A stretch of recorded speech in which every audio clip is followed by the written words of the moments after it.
Hello， 大家好，我是大雄啊。这期我们来聊聊恋爱啊。我发现很多人其实，在谈恋爱的时候，很爱问一些送命题，我觉得很奇怪，你知道吗？我有一次前女友，她突然问我，她说：“你会喜欢上别人吗？”我说不会。就为什么要问这种问题呢？因为你能得到的答案只有不会，没有哪个男人会说实话的，对吧？不可能他问我说你会喜欢上别人吗？看情况吧，世事难料的嘛。对，你有好的介绍吗？还是不可能？女生，她们有时候问问题呢，真的不是作，就想你哄一哄她，她可能要耍个赖或什么的，你就哄一下她就好了，很简单的。有一次我前女友她下班之后，她问我，她说：“哎，好烦啊，你说为什么老板会拒绝我的方案呢？”我以为她真的想知道原因。我就直接说，我说因为你的方案不行啊，你看你这里就不对，得改，好吧？过了10分钟，我就跪在地上说，是我不对，我改，好吧？太蠢了，男生不要这样子，不要去解决问题。女生她这个问题的背后是在骂某个人，你就跟着她去骂就对了。男生要做的真的很简单，对吧？比如女朋友下班了跟你抱怨说，哎，好烦啊！你说为什么老板又拒绝我的方案？他就是有病。我早就看他不顺眼了，我跟你说，我下次见了我会帮你打他。然后女生就会，哎呀，没必要了，嘿嘿，没必要，没必要，哎，跟老板也没关系啦。也有可能是因为今天来了个新的女同事，她肯定也有病。虽然我没见过她，但是看她不顺眼，真的。下次见了我就帮你打回她。我说真的没必要这样子吧，也有可能就是我的方案不太行吧，我就。这是你自己说的，知道吧？他还爱在一些就看电影的时候问我问题，很烦。有一次我跟他去看一个动画片，叫《彼得兔》，你们看过吧？可能有。里面有段情节就是一群兔子，他们在讨论要爬上一棵很高的树，然后就爬上去了。然后看到这里，他居然问我，他说：“哎，这有点不合逻辑了吧？兔子怎么会上树呢？”就我都崩溃了。我说大姐，这群兔子都会开口说话了。你还管他上不上树？他们甚至可以去上坟，你知道吗？为什么问这个问题？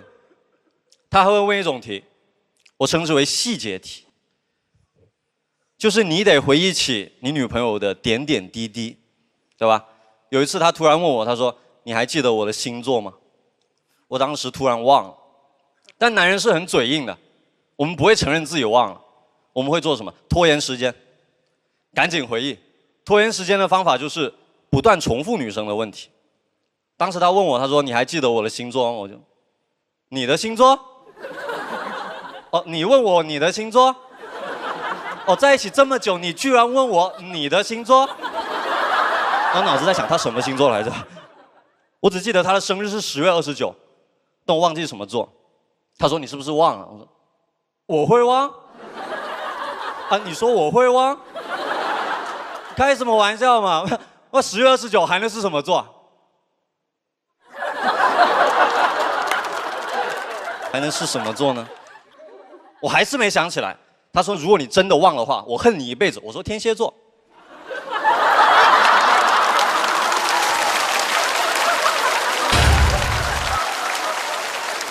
虽然我不信星座，但是天蝎座是真的爱记仇，水瓶座最爱流泪，对吧？真的，虽然我刚才吐槽了很多，好像女生会问各种各样的问题，但是你不得不承认，就是女生问问题是真的能问出点东西的。就像我刚才说的，如果你的男朋友在不断重复你的问题，那就是心虚的表现。你回去就可以问一下他，你说你跟这个女的什么关系啊？这个女的？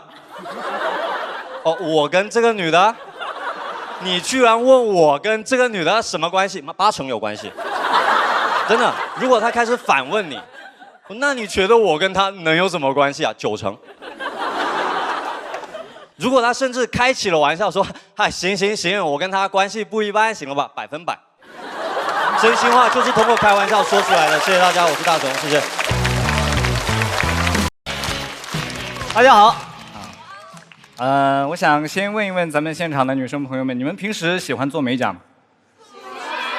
有喜欢的，有不喜欢的。我女朋友特别喜欢做美甲，而且她做完美甲那一天，整个人特别开心，手舞足蹈的。莫名其妙跟我剪刀石头布，剪刀石头布。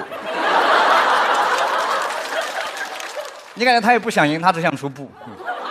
我一开始不太理解人为什么要花这么长时间来修饰自己这么细微的一个部分，然后他就跟我解释，他说做美甲对于女生来说是非常美妙的一个消费体验，因为一般的美甲店的环境都还不错，对吧？你可以挑选自己喜欢的指甲油的颜色，你可以看见自己的手指慢慢的变好看，美甲师还会攥着你的手说：“哦，你的手真好看，对吧？”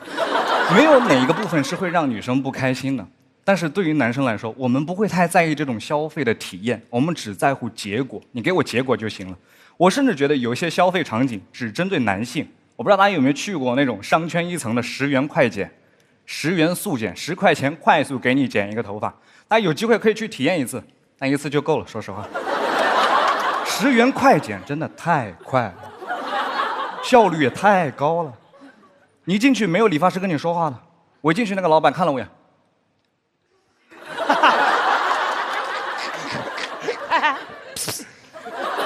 朋友们，我上次用跟别人打招呼还在高中的时候，让同桌把卷子给我看一眼，我就坐下来。一般在这个时候，大家可以提自己的需求，对吧？给我来个墨西哥。但是在这种10元快剪，你没有这样的权利，是老板告诉你你能剪什么样的发型，因为他只会2种，光头和寸头。不然为什么快呢？一个男生突然要剪光头和寸头是要下很大的决心的。我还在那儿考虑这件事情，老板的推刀已经开始推我后面的头发了。我说老板，你稍微等一会儿，我还没有想好。他说没有关系，无论你选哪一种，我都要推你后面的头发。我说那你上面好歹给我留一点。他说行，寸头是吧？不知道为什么这个时候寸头就是最好的选择。然后他就火力全开了，拿推刀直接上。我感觉自己就是错过了一通震动的未接来电。他就剪完了，非常的快，非常的迅速。但是我注意到一个细节，我在进到这家理发店的时候，我发现它跟一般的理发店不太一样，它没有洗头的那种水池，它连喷壶都没有，这家店没有一滴水。我在想他怎么清理我的这些碎发。这个时候，老板从天花板上拽了根管子下来，再把开关打开，那是个吸尘器，朋友们。是这样。有谁要在天花板上吊一个吸尘器？你们有被用吸尘器吸过自己的头吗？你们知道那是一种什么样的感觉吗？你会觉得我脏了。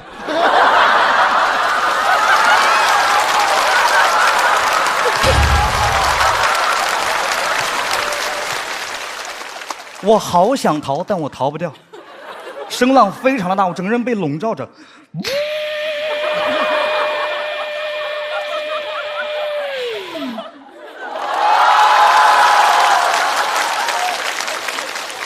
我被吸完之后，我整个人瘫坐在椅子上。我在想，10块钱也是钱，我怎么说也是个消费者，我还是个小明星，为什么要遭受这一切？这个时候，老板俯下身来，我以为他要安慰我，老板拍了拍我，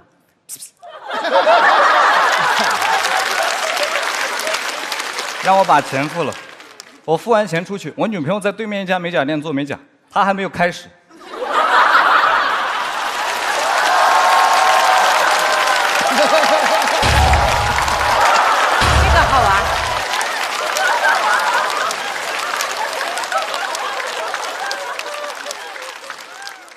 我就剪完头发出来了，他也很诧异，哦，很快吗？什么感觉？我说便宜，但没有尊严。所以我现在再去到一般的理发店，那种剪个头发70-80块钱、上100块钱的理发店，我没有觉得特别的贵，我觉得哦，我也太开心了，这帮朋友也太 nice 了，对吧？你还没有进到门店里面，他们已经开始跟你打招呼了。先生，一位是吗？一位是吗？好的，娜娜一位冲水，娜娜就在那儿。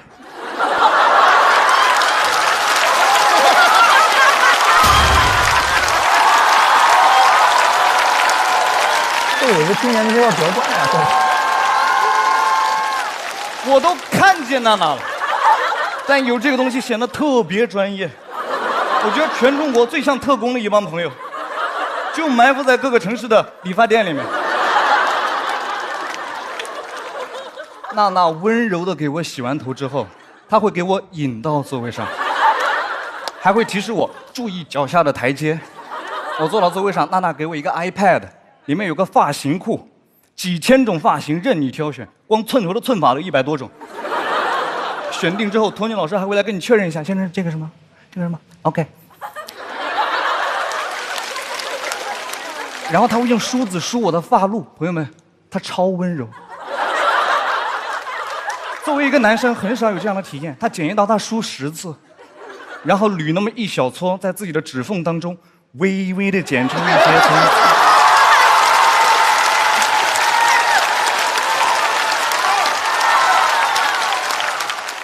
再把我的头摆正，看一看镜子里，没有任何区别。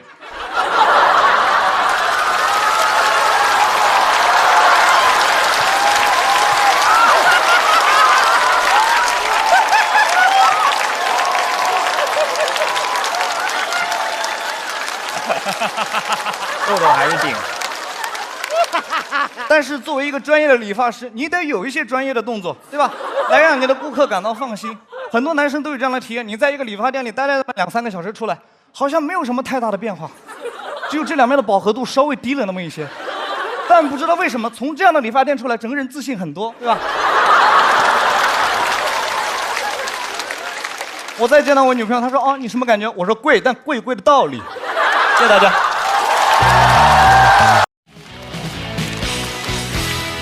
Hello， 大家好，我是大雄啊，大雄。然后非常开心的来参加脱4。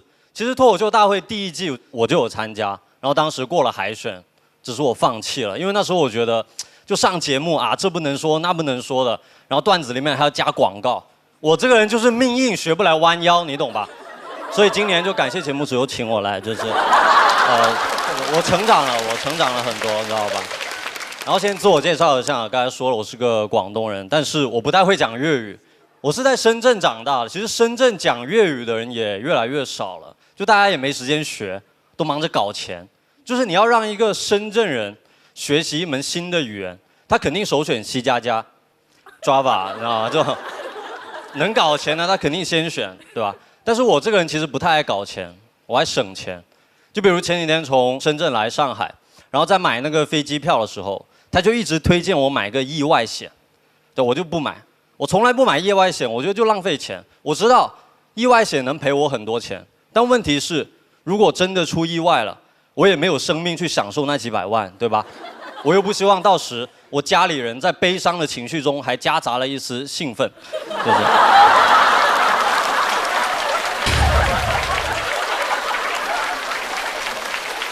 不纯粹了，你懂吗？但是有个卖保险的朋友劝我，他说：“大雄，我跟你讲，你不买意外险，等到出意外，你就会后悔。就谁有时间后悔啊，对吧？就意外险，它又不是延误险。如果我没有买延误险，但它延误了，我肯定会坐在机场后悔。我会跟自己说，刚才应该买个延误险。但如果飞机已经在空中出了意外，都快要爆炸解体了，对吧？周围的人都在大喊大叫，我不可能一个人傻傻坐在那里说。”刚才应该买个意外险呢。你买了，哇，恭喜，你就好了，死得其所，对不对？不会的，好吧，不会的。然后来参加脱4之前呢，其实我一共参加过2个综艺，第一个是一个恋爱综艺，素人恋爱综艺《心动的信号》第4季。真的，我真的是去谈恋爱的，不是去搞笑的，好吧？至少我以为不是，啊。参加那个节目之前，我已经单身1年多了。其实有很多人是活该单身的，包括我自己，就是不懂得抓住一些机会。有一次我开车，然后送一个女生回家，到她家楼下的时候，她突然跟我说什么：“哎呀，坐你的车头好晕哦，你能上楼陪我一会儿吗？”我当时就懵了，因为没有人坐我车会头晕的好吗？我开车贼稳。3年都没被扣过分 ，OK？ 哦，2点钟了，打停了。我觉得他有点不尊重人了，你知道吗？我那天晚上就没有去他家，我甚至都没回自己家，我一个人在高速上练车，你知道吗？没有，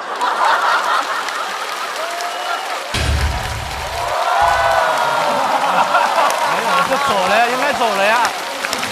不好走了，这不挺稳的吗？没道理啊！真的，活该单身。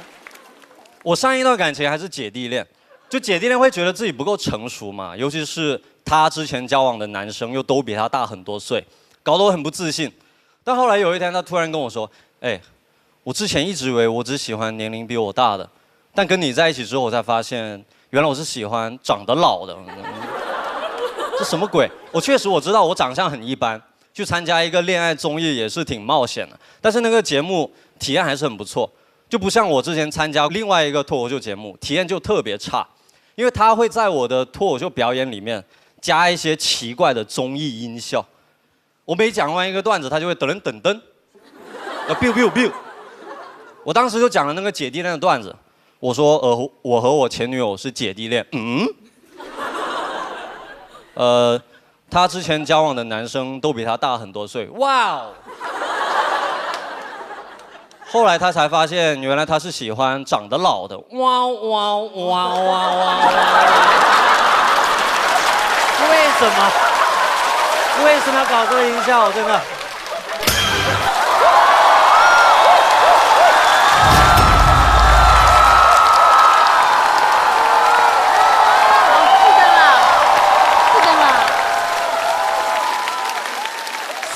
所以，能来脱口秀大会第4季，我真的特别开心，因为我觉得这是一个更专业的脱口秀舞台。但是，节目组也知道我刚参加完《心动的信号》，居然还敢问我能不能在这个节目里也接受炒 CP。我说听你们安排就好，好吧？谢谢大家，我是大雄，谢谢。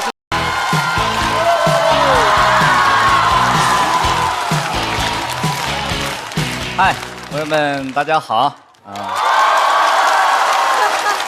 好像一个明星啊！我叫豆豆，今年25岁了啊。其实对于一个男生来说，25岁是一个很微妙的年龄，你生理上的那个开关基本上就被关掉了，对吧？不会再长了嘛，对吧？我现在每洗完澡都会看一看镜子里的自己。OK， 我的身高呢就定格在了1.68米啊，这其实是一个痛点。我现在去坐地铁的时候，和很多女生一样，我一定要找到一根属于我自己的杆子，我心里才会有安全感。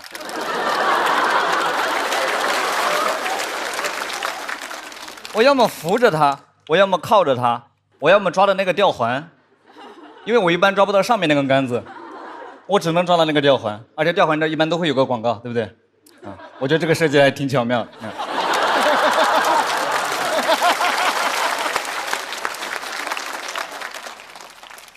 有一次我印象特别深刻，是我跟庞博2个人去公司改稿，早高峰非常的挤，我们被人流涌到了车厢里面，谁都没有抓到杆子，我心里非常的紧张。果不其然，车一开我就往后倒了一下，然后庞博就扶了我一把。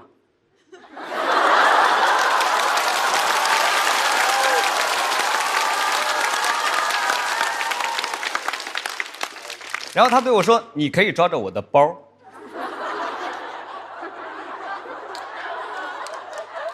当时我觉得我好娘，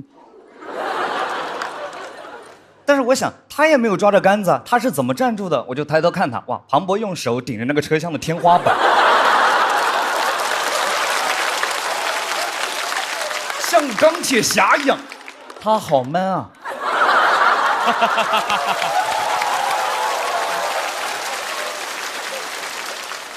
！25岁这一年也迎来了自己人生上的一些小小的变化，我也交了自己的女朋友啊。我也发现，其实爱情好像也不全都是美好的滋味，对吧？我们也在一个磨合的时期。我的女朋友呢，她分不清东南西北。其实现在很多年轻人都分不太清，对吧？对吧？年轻人不太会用这种 old school 的辨位方法，对吧？大家都有一套属于自己的定位系统。找自己的参照物，对吧？我的女朋友就是3个参照物：全家、星巴克、地铁站。每次打电话问她你在哪啊？我在全家这旁边有个星巴克，后面就是地铁站。在上海这3句话你说了像没说一样。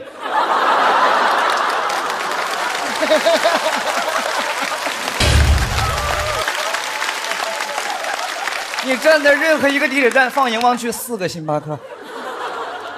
我女朋友出门以后，她就不相信自己的眼睛了，她只看导航，她只看导航。我不知道大家有没有观察过一个女生看导航，我女朋友点开那个手机软件的时候，那个导航软件的时候，她会先跟着那个光标转上那么一圈，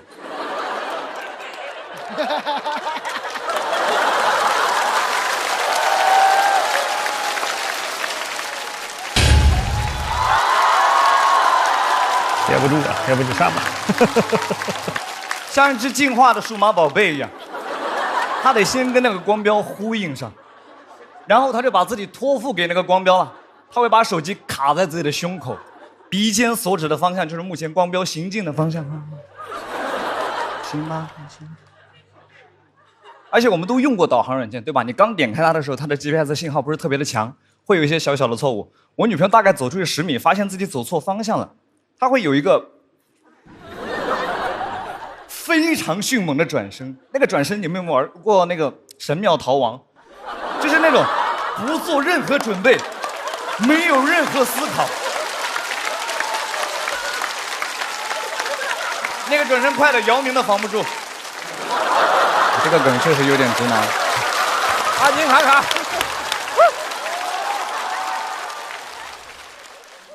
有一次我印象非常深刻，他说他要去个什么地方，他说他来导航，我就跟着他的导航走，到了一堵墙的面前，他停了下来，是那种很淡定的停下来，没有很慌张，没有啊这是哪里，没有，很淡定，感觉他在等这堵墙，感觉他在和这堵墙排队，我在边上，我很着急，我说我们在等什么呢？导航说这里要直行。这是一堵墙哎，我知道，但是导航说这里要直行。宝贝儿，你知不知道墙是什么意思？墙的意思就是拒绝的意思 ，refuse。秦始皇当年为什么要造长城？为的就是让那帮敌军来到这座长城下的时候，哈。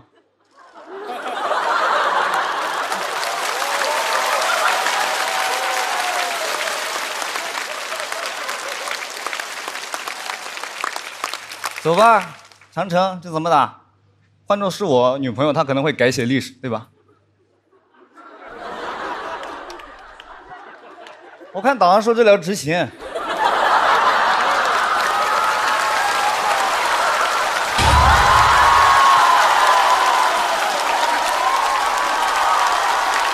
关灯了，哇，压力巨大。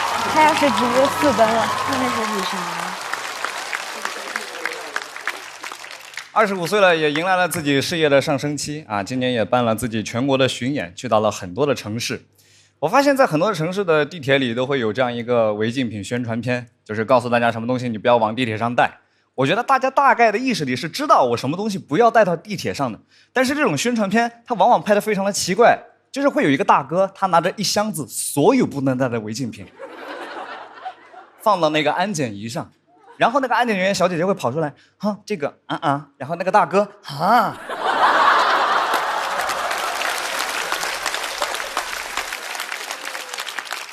你们去想那个箱子里装的汽油、硫酸、烟花，这么大一个煤气罐，我觉得这个世界上没有一个人他的爱好是去搜集所有的地铁违禁品，装在一个箱子里，也不盖个盖子，像一盘菜一样端到那个安检仪上，说我今天就要富贵险中求。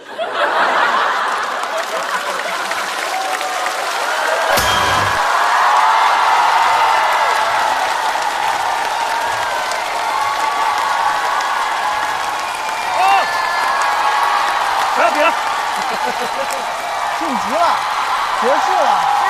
我回家了，回家。不比了。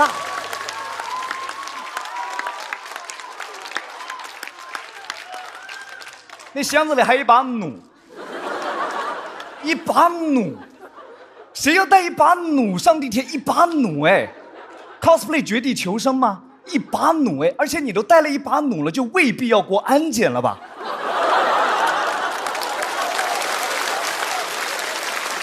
会不会太讲道理了？这个杀手确实不太冷啊！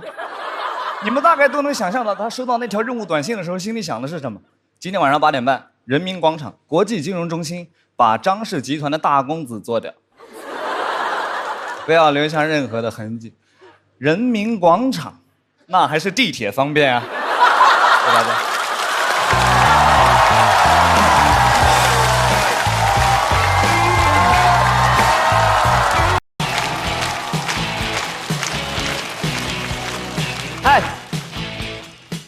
大家好，我叫豆豆，今年25岁了。说实话，我前24年都是相当自信的一个人，心理非常健康，没有任何的焦虑。从小一直被家里人夸到大，见到亲戚朋友都是，哎，豆豆挺帅的，挺帅的嘛，小伙子挺帅的，对吧？你们能感受到那种敷衍？在长辈的概念里面，你只要五官没有太大的缺陷，你不要少个眼睛什么的，你都可以被用帅这个字来形容。直到去年我参加了个节目，叫《超新星运动会》。完了，世界观崩塌了！啊，这帮朋友真的太帅了，对吧？我就发现帅和挺帅的还是有一些本质上的区别。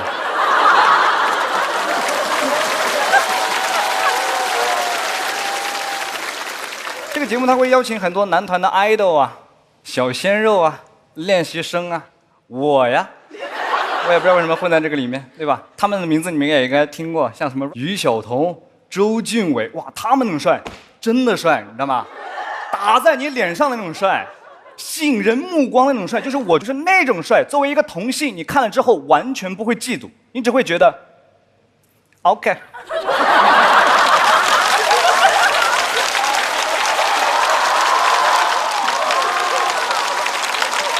他好自如啊！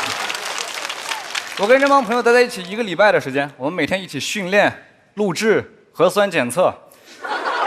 我一睁眼就是他们，朋友们，我都开始自我怀疑了，这个世界上只有我长成这样吗？他们不但帅，而且非常年轻。我参加这个节目的时候24岁，我觉得也还行嘛。这帮小朋友18、19岁出道了，所以他们对每一个体育项目充满热情。这个运动会我报了射箭，还有武术。武术我还选的相对简单的太极拳。说是运动会，那1个礼拜我没怎么出汗。我天天像个公园老大一样啊，来了，注意安全，活动开，好吧？到了最后一天，有个团体项目，接力赛跑。朋友们，我很久没有赛跑了，我已经很久没有想要用我的双腿去战胜别人了。我在生活当中什么时候会赛跑？我在地铁换乘的时候，我看见边上那个哥们走得比我快一点，你在开什么玩笑？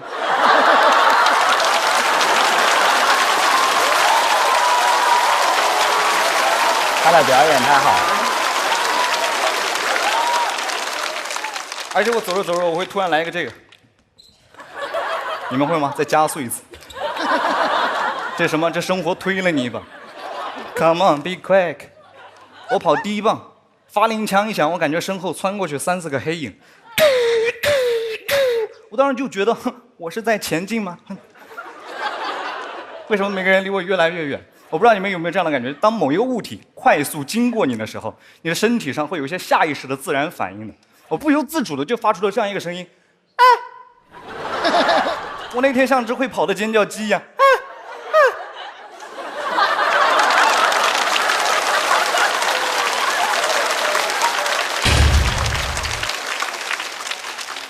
比完赛，主办方也挺热情的，给我们所有人包了一次头等舱。我印象非常深刻，那次旁边坐的是彭于晏。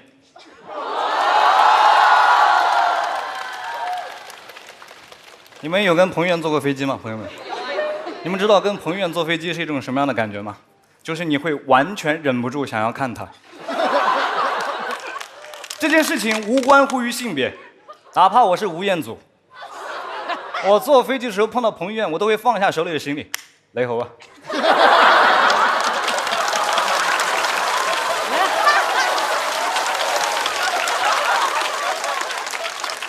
彭先生真的长得有点过分帅气了。整一个在等待飞机起飞的过程当中，我一直在看这个男人，我连安全演示片我都没有看，我一直在看他。告诉大家一个生活当中的小常识，就是当你对某个人感兴趣的时候，你当然可以看，你记得用你的余光看，你不要瞪着人家。哪怕我是彭于晏，旁边坐的是吴彦祖，吴彦祖一直这样啊。你嚼的这个是什么呀？一打无糖口香糖，嚼出我的范儿。兄弟，要不来2碟？也挺奇怪的，对吧？紧接着飞机起飞了，进入到了平飞的阶段。大家在平飞的时候可以做一些自己喜欢做的事儿。彭先生开始给他的朋友发语音了。我是真的没怎么见过世面，我给空姐叫过来了。我说你好，我想请问一下，为什么他可以上网？空姐也很礼貌、很小声的告诉我，先生，其实你也可以上网。那我要怎么上来？空姐说：“哦，先生，你扫前面靠背上的一个二维码就可以了。”我说：“我没往怎么扫这个二维码？”空姐说：“对，先生，所以你是在起飞前扫这个二维码。”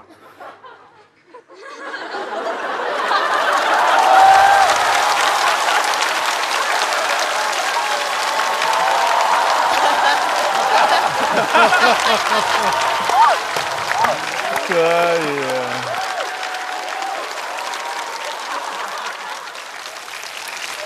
我起飞前没有扫二维码，我都在看彭于晏，我连安全演示片我都没有看，所以我当时脑子里真的有个想法，要不要让彭先生给我开个热点？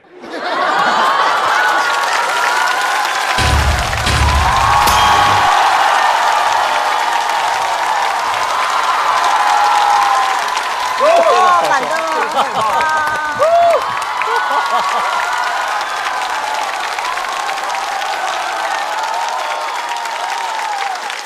但是我忍住了，朋友们，我觉得明星跟超新星之间还是应该保持一些距离的。不过，在我跟空姐产生这一段对话的过程当中，我很明显听到彭先生发出这样一个声音。我说我没往怎么扫这个二维码，彭先生。我觉得这帮明星朋友平时压力应该也挺大，应该很久没有经历咱们正常人会经历的小困难、小挫折、小尴尬了，对不对？那么今天彭先生会不会来到咱们录制的现场呢？不可能，他抢不到观演资格。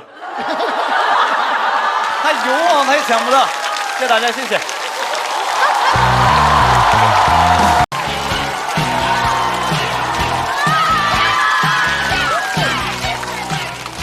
哎，过得好吗？过得开心吗，朋友们？他特别像那种夜场大嘉宾是吧？对，就是。今天来聊一聊我的情感生活。其实呢，我觉得谈恋爱就是一个互相探索的过程嘛，只是每个人探索的方式不太一样。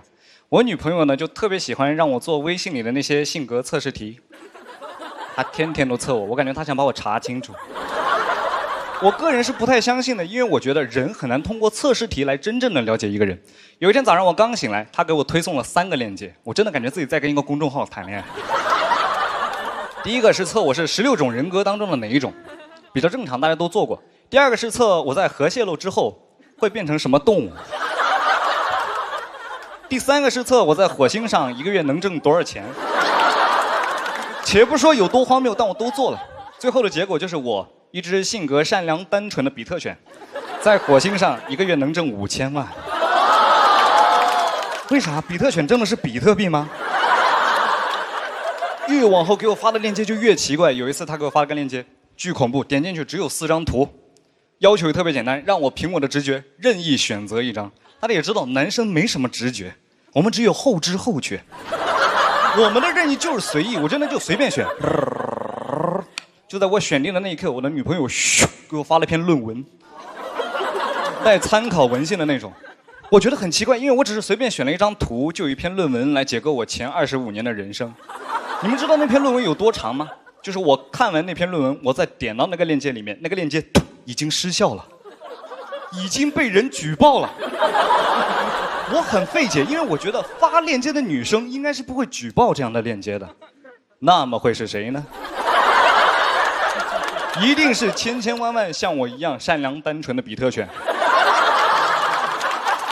测完之后反手就是一波举报，我让你测试我，我叫你知人知面不知心啊！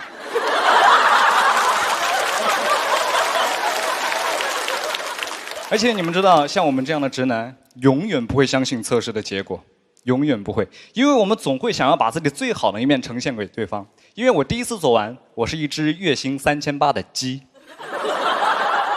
这也太不帅了。鸡就算了，月薪3800，你在开什么玩笑？个税都不用交。我就又做了10几遍，我发现，哎，比特犬挺帅的，月薪5000万，那就5000万，对吧？人总是这样，你总是会在恋爱的初期想要去传递自己最好的一面，但是当我一个人的时候，我根本不是这样，你知道吗？男生的世界非常单纯，没有任何的测试。你们知道一个男生在独居的时候，或者是群居的时候，我们过的是一种什么样的生活吗？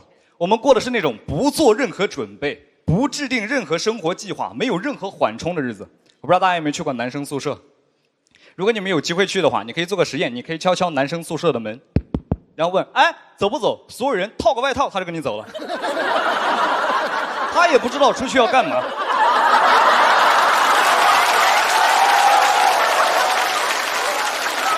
神经病，真的是这样。也有不套外套就跟你走了，穿个人字拖在那打一句啊，走。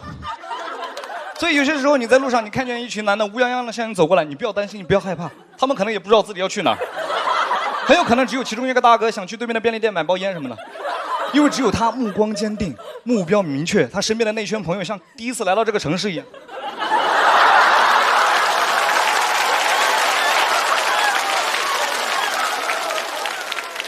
但没办法，一句走不走就能传这么多人。男生是可以完成2句话以内的约定的，走不走？走。来不来？来。赌不赌？赌。男生特别喜欢打那种没有任何意义的小赌，我们有些时候打赌连赌注都没有的。你要是能摸到那片树叶，算你厉害。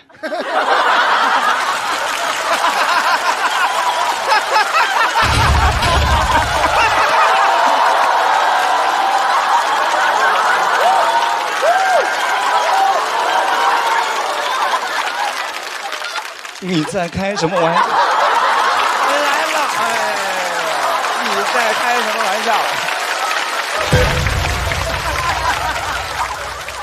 算你厉害是个啥？算你厉害是男生世界里的最高荣誉。我真的觉得中国队在中场不需要做什么调整呢，只需要主教练打一些鸡血。哎 ，listen， 下半场谁要是能搞个球进去，算你厉害。再上场就不是11个球员了，是一头野兽。真的没有一个男的能够抗拒这4个字的那种挑衅，你知道吧？我来跟大家解释一下为什么。因为我们男生不想思考，我们脑子里不放东西的。但如果你给我一个选项，我立马乐意参与其中。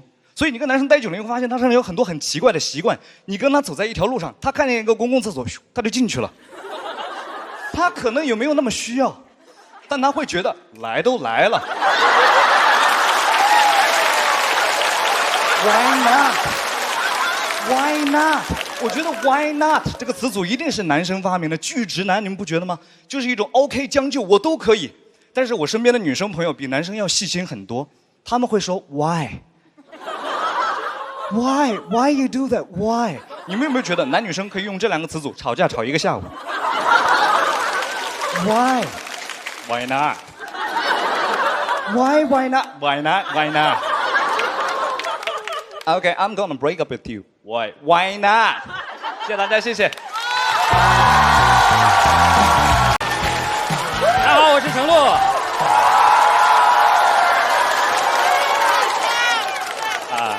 谢谢哈，投票吧啊，这个就不用讲了，这不用讲。今年这个脱口大会是更好看了，对吧？可没有人反应啊，跟我预想的完全不一样。肯定对不对？就这个真是。这个有人说今年脱口大会更好看，全是领导的功劳啊！这个片面了。节目组这么多人，其他人就没有一丝丝的功劳吗？啊，这个啊没有啊，这个这个确实没有啊。但是我们现在做节目越来越难了，大家可能不知道，就是因为现在我们说什么都可能会被误解。就是可能都会骂，就比如说我原来在节目上就吐槽大会有吐槽过那个拳王邹市明，大家还记得吧？啊，我就说邹市明很不容易，来自贵州一个小地方，靠自己的打拼，好不容易才走到今天。弹幕里面就开始有人骂我，说放屁，胡说，贵州才不是什么小地方。不是，我的意思是贵州不是贵州是个小地方，是贵州一个小地方，贵州也有小地方。还有一些人更过分，你知道吗？天天给我发微博私信，告诉我贵州的人口和面积，搞得我对贵州特别了解，真的，简直就是我的第2故乡啊！贵州常住人口3860万人，总面积10几点6万平方公里，地跨长江、珠江2大水系。我爱贵州啊，不是，我爱大贵州啊，我爱大贵州啊。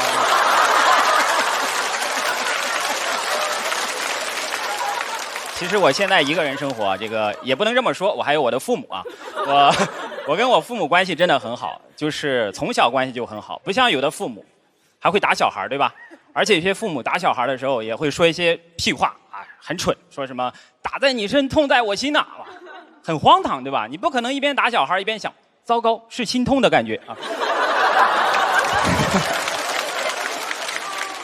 大家千万不要打小孩。你看我爸妈就从来不会打我啊，相反，他们有着很好的育儿理念，他们就是要跟小孩做朋友。我爸为了了解我，还去偷看我的日记啊。我是怎么发现的呢？我是偷看他的日记的时候发现的哇。我俩关系真的特别好啊，就是我记得有一个暑假，我和我爸天天在一起打游戏、下象棋，哇，就跟哥们儿一样。然后有一天发现，哎，游戏机、象棋都丢了，原来是我妈偷偷给扔掉了啊。当时我才意识到，哦，原来我爸已经结婚了，我们的友谊已经影响到了他的家庭。我只好跟我爸说：“爸，我们还是做父子吧。”我爸也很难过，不是说好兄弟一辈子的吗？当然，我们还是找到了解决方法，就是把我妈拉进来，3个人一起斗地主。大家有没有跟自己的父母一起斗过地主啊？有。很困难，很困难，因为跟父母斗地主关系特别复杂，有父子、母子、夫妻，关键还有地主和农民，对吧？我妈斗地主就会特别投入，她会突然逗着地主说：“儿子，妈养你这么多年也不容易，每天为了这个家日夜操劳，你能不能不要炸我呀？”哇，我太烦了，打牌还要打亲情牌。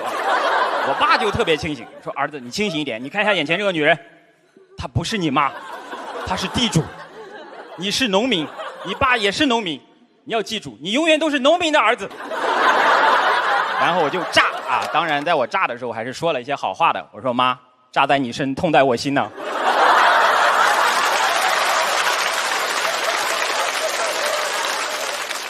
其实这个我现在跟我爸妈相处得很好啊。我有一个跟他们相处的妙招，就是给他们打钱。他们一唠叨我，我就打钱，这就相当于封口费了。有时候他们都不好意思了，哎呀，不要打了，怎么又给我打钱？不用我。我说，你看你又唠叨了，不是？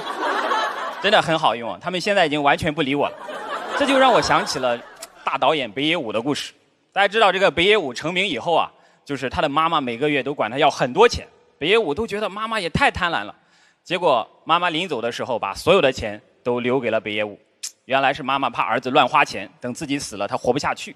我就把这个故事讲给了我爸妈听，他们听了很感动。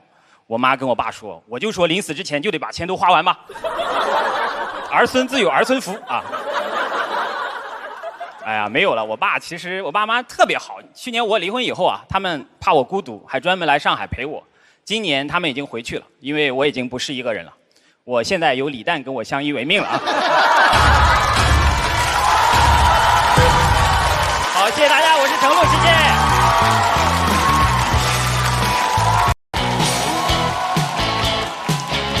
哎，朋友们，你们好吗？真的是太难了，太难了！这2天我一直都没有睡好。昨天晚上我给王冕打了个电话，我说：“冕哥，你是大王，你教教我，就这种情况该怎么办？”王冕说：“很简单啊，你就在你的段子里面加一个乐器。”我说：“加乐器那叫脱口秀吗？”他说：“你只要好笑，你就是正宗的脱口秀。”所以今天呢，我给大家表演一段像黄西老师一样的正儿八经的美式脱口秀啊！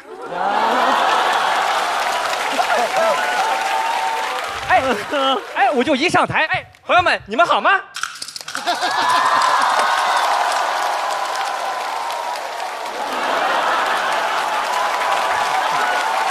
什么玩意儿？真可以什么都带了？太过分了啊！怎么开始干这种事儿了？开玩笑，我怎么会用这种下三滥的手段？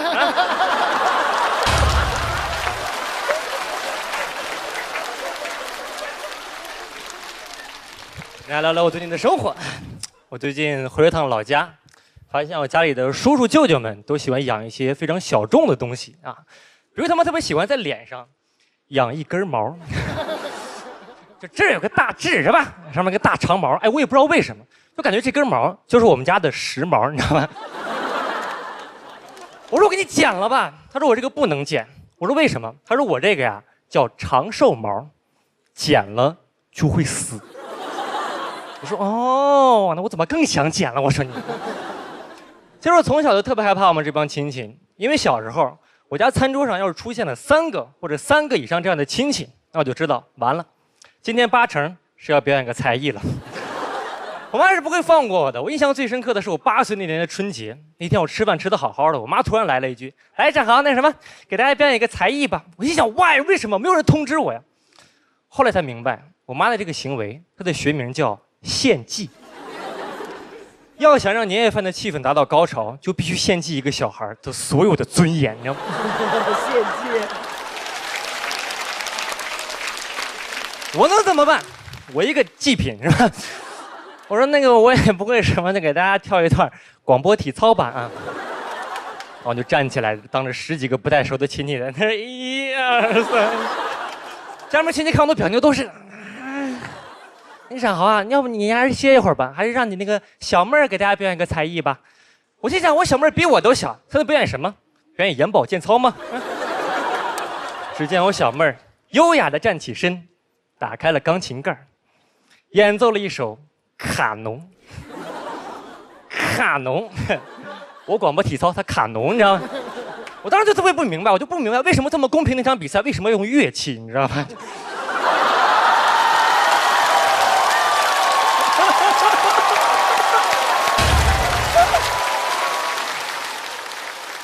然后我妈就带我去报了一个兴趣班，然后我就学习快板。不是因为我们家热爱曲艺啊，纯粹这个东西方便展示，你知道吗？我说妈，大年30年夜饭我在这打快板，是不是有点像要饭的？我妈说没有关系，气势上不能输。之后的春节我就很忙碌了，因为我妈会带着我去各个亲戚家去巡演，你知道吗？有的时候还要赶场。我真的说那段时间我收压岁钱，我根本不含糊，我觉得那根本就不是压岁钱，这个叫为内容付费，你知道吗？我出卖尊严，你收获快乐。但我不知道我妈怎么回事，就一有亲戚给我塞红包，我妈就出来跟人家撕吧。我妈就说就跟李诞似的，你知道吧？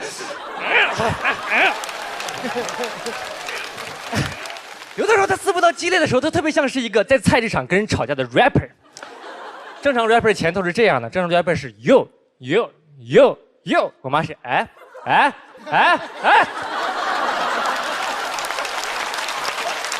你别给孩子钱，你给钱干什么？你给孩子钱，他不能要你钱。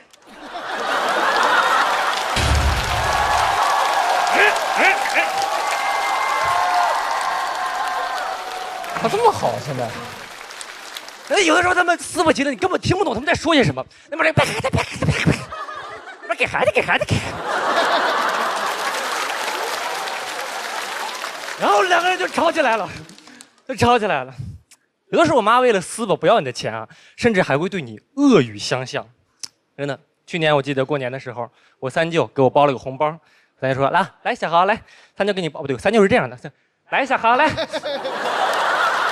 三舅给你包个大红包。这时我妈突然就过来了，哎，你个老光棍，你刚离婚又没有工作，你给什么钱？你给钱。三舅一听。给孩子又不是给你的，给孩子，我孩子考挺好，你孩子啥也没考上，你给什么钱？你给钱？大过年的不是喜庆吗？喜庆你家狗都死了，你还跟他喜庆？大年30的晚上，我三舅为了给我500块钱，蹲那儿哭了一宿，你知道吗？长寿毛都哭掉了，你知道吗？后来长大我才明白，我妈其实不是那个意思，她就是刀子嘴，电锯心。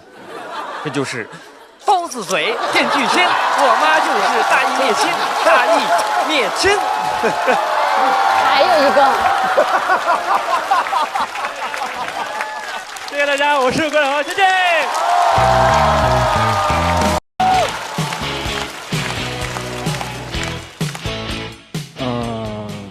你们好，我叫秋瑞啊，我是个沈阳人，现在在北京生活。就作为一个外地人，没有钱的话，在北京你会穷得特别具体，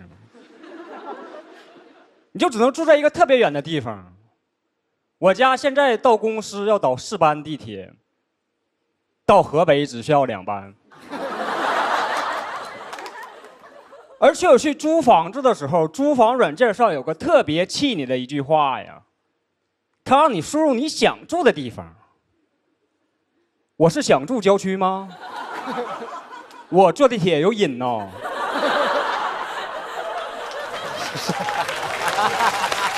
他进自己的状态了。对对对，一股子愤怒。那是我想不想的事儿吗？我想住故宫。但没有钱，你不想住郊区，就只能跟人合租，是吧？家里东西坏了都没人修，我家那个卫生间灯泡坏了就没人修，逼着你拿浴霸照明啊，那叫一个晒呀！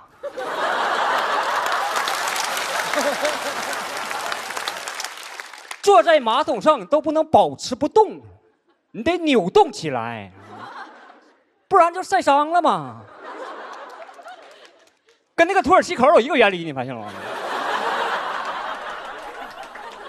我现在晒得一天比一天黑呀，还有同事问我呢，秋丽，你最近是去做美黑了吗？我都不好意思跟他说，我最近就是有点拉肚子。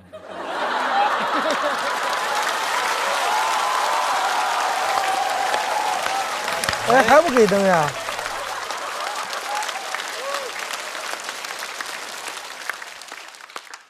我们这帮外地人想租个房子太难了，是吧？每隔一段时间就要去找几个房产中介，听他们给我们重新定义一下什么叫一居室。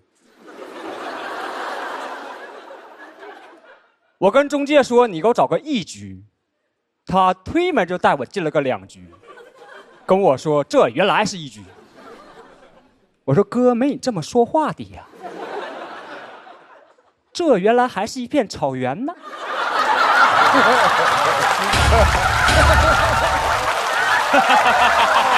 这个劲儿还挺奇特。他肯定要跟豆豆进最后一个部分。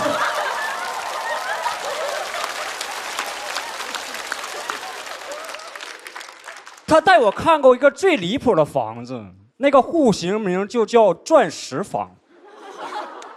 什么意思呢？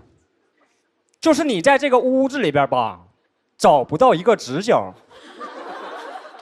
却有4个东南角。你走进这个屋子，就感觉走进了钻石的内部，你都没办法说它家徒四壁，那玩意儿最起码家徒12壁。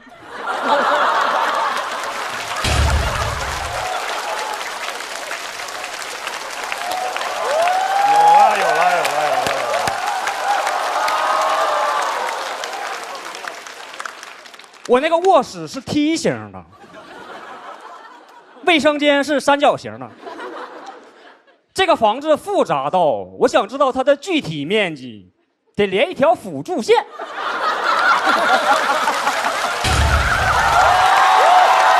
我去，好巧啊，这个梗。哦，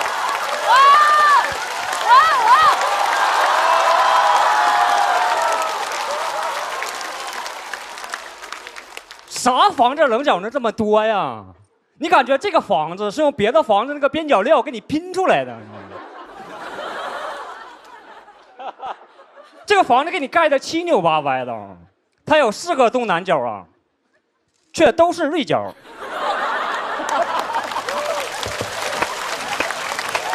完全魔障了。这挺好笑，这个太好笑了。你把它改成玻璃的，在里边都能看得见彩虹。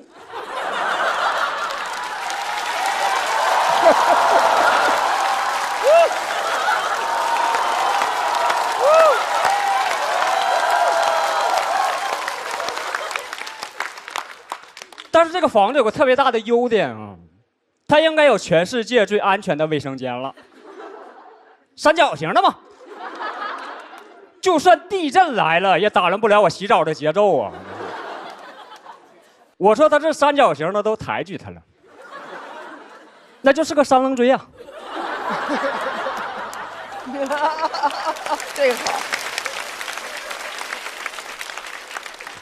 它墙跟地面都不成一个直角，它要给你成一个45度。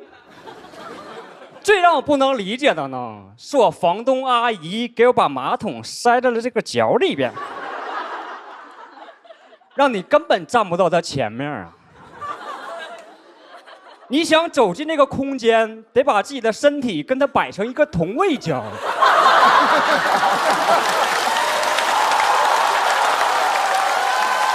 太形象了。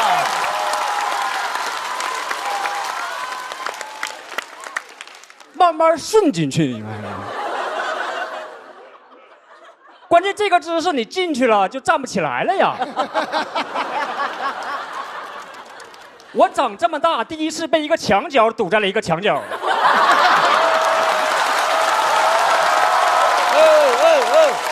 谢谢你们，诸位，谢谢你们。